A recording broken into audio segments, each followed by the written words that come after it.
একজন খ্রিস্টান হিসাবে প্রভু চান আজকে এই দুটি সত্তা যেন আমরা বুঝতে পারি যে আমাদের জীবনের মধ্যে দুটি সত্তা রয়েছে। একটি রক্ত মাংসের একটা জীবন 70-80 বছরের, এবং যখন আপনি আত্মায় জাত হচ্ছেন সেটি অনন্তকালীন। আজকে আপনি যখন বলছেন আপনি খ্রিস্টের আত্মা দ্বারা জাত খ্রিস্টিয়ান, এটি ডিভাইন একটা সত্তা, অনন্তকালীন সত্তা। আমরা অনেক বিশ্বাসী সেটি জানি না। সেই সত্তার ক্ষুধা তৃষ্ণা যদি না থাকে, আপনি মৃত একটা অবস্থায় অনন্ত জীবন কাটাচ্ছেন। আস্তে আস্তে যখন আপনি মৃত অবস্থার দিকে চলে যাচ্ছেন, সেই জীবনের খাদ্য আপনি নিয়মিত দিচ্ছেন না, আস্তে আস্তে দুর্গন্ধ বের হচ্ছে।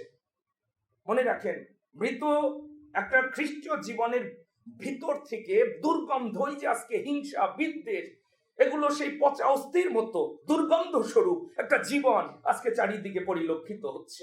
কারণ আপনি জানেন না যে আপনার ভিতরের জীবনের প্রতিদিনের যে খাদ্য, এটি দেওয়া দরকার। সেই জন্য বিশ্বস্ত এবং বুদ্ধিমান দাস হচ্ছে সে যে জানে তার পরিজনকে উপযুক্ত সময়ে খাদ্য দিতে হবে, অনন্ত জীবনের খাদ্য। কারণ এখানে আসল যে লক্ষ্যটি প্রভুর আগমনের জন্য প্রস্তুত হওয়া।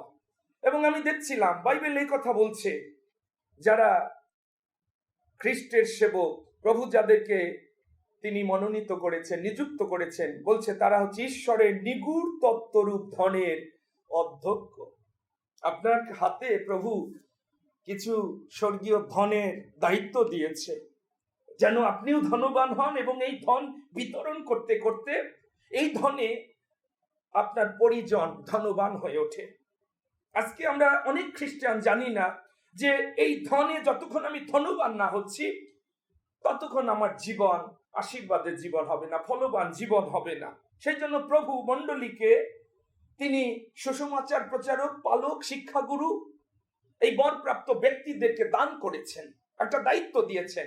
একইভাবে আপনি যদি আপনার পরিবারকে ধরেন, স্বামী হিসাবে, বাবা হিসাবে আপনার উপর আপনার সন্তানদের, আপনার স্ত্রীর দায়িত্ব প্রভু দিয়েছেন। আপনি যদি বুদ্ধিমান হন, আপনি জানেন যে প্রতিদিন কিভাবে, যেভাবে জগতে আপনি জানেন কিভাবে একটা ব্যালেন্স ডায়েট তাকে দিতে হবে যেন সে বৃদ্ধি পায়।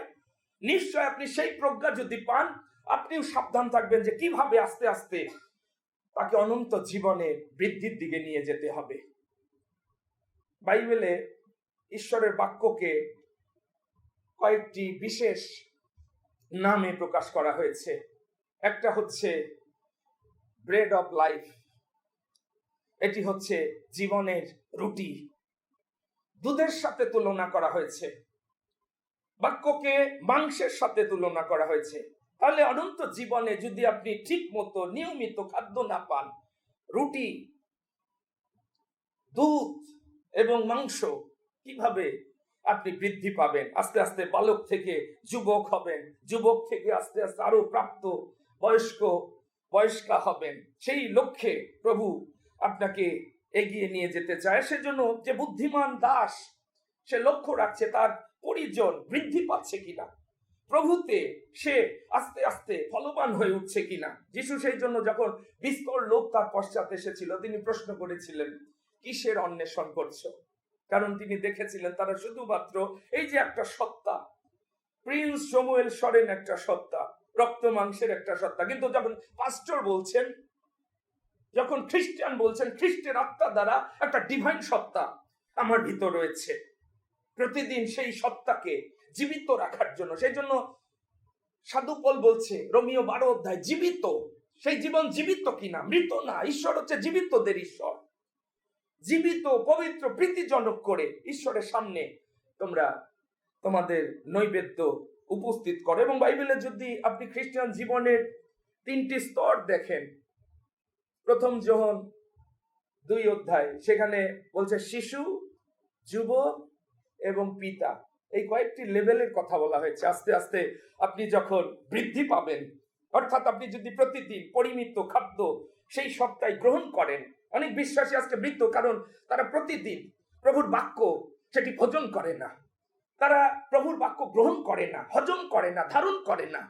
আর সেই জন্য তাদের জীবন ওই একই জায়গায় আছে। 20 বছর আগে আমি যে জীবন অনেকে দেখেছি, কোনো বৃদ্ধি নয়, কারণ সে জানে না যে তাকে পরিমিত খাদ্য গ্রহণ করতে হবে, আস্তে আস্তে বৃদ্ধি পেতে হবে, শিশু থেকে যুবক, যুবক থেকে পিতা,